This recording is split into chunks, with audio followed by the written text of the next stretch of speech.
And so in a very real sense, and people have figured out, we can, in effect, rip off the future of the students through student loans to finance our prison expansion. And that's exactly what's going on, because the money is taken from the university, transferred to the prisons, and made up for from student loans. And the poor students think they're getting student aid. They're getting student indebtedness. They're getting little mortgages on their life of $100,000 or $50,000 or even more than that if they go to a professional school. So we've got to get serious about our priorities. And sometimes it's not just about a cut, it's about changing what we do. And we are in a tough situation. I'm not going to say it's all this governor or that party or Proposition 13, because if you look back, the property taxes have grown quite a lot since the time of Proposition 13, because real estate has increased in value, and you should look at that because it's pretty high. It's like an increase of property taxes 6 or 7% every year. So one of the problems is that we are spending more and more stuff, but the tax revenues don't meet it.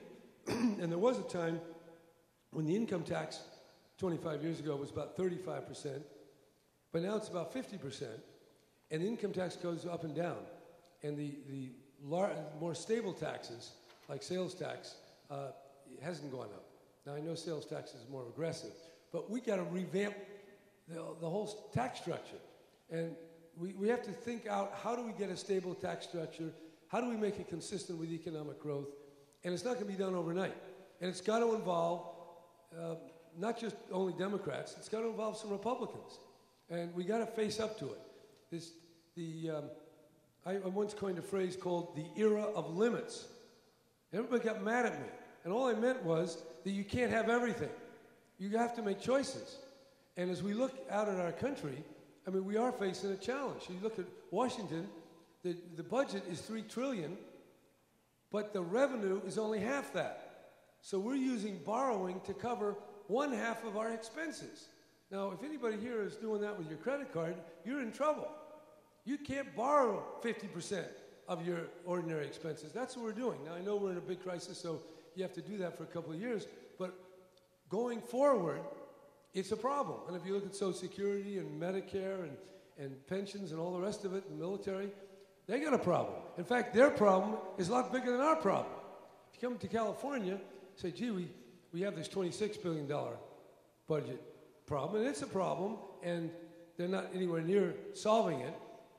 And I want to tell you why, because when they solve it today or tomorrow, next year, it's almost going to be the same problem. And the year after that, it's going to be the same problem. That's why anybody who says, hey, I want to be governor, turn them over to some psychological evaluation. He or she may not really know what they're asking for, because it is a meat grinder. And you need somebody who has been trained in the arts of self-abnegation and mortification. That's something I learned at the seminary. We were told that the good Jesuit novice seeks his greater abnegation and continuing mortification. By the way, mortification is from the Latin word death. You must die to yourself. Well, that's a good requisite if you're running for governor, because when you get there, they're not going to be too happy, and you have to assume all these problems. But let's see how big they are. The wealth created in California, the gross state product, $1.7 trillion a year.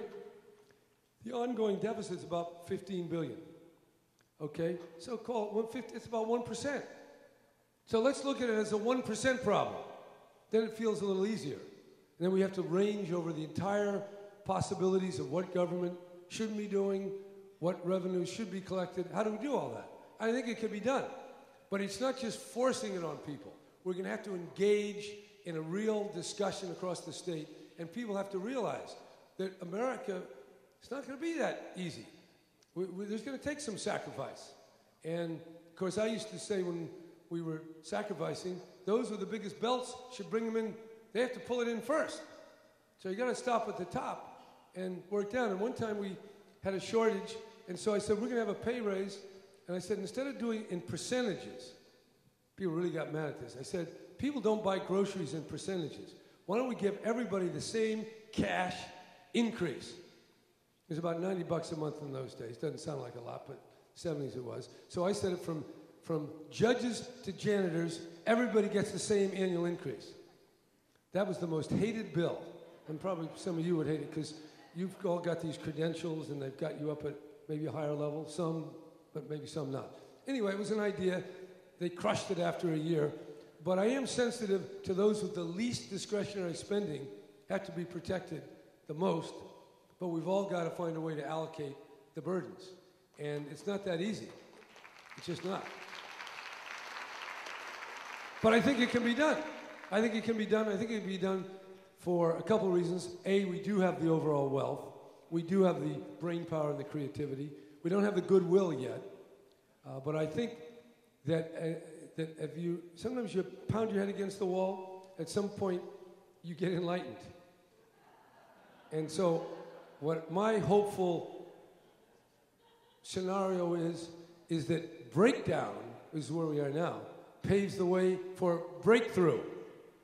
But we're not quite ready for the breakthrough yet, but we will be in about a year and a couple of months. If we play our cards right, we get our politics correct, and we all work together. Thank you very much.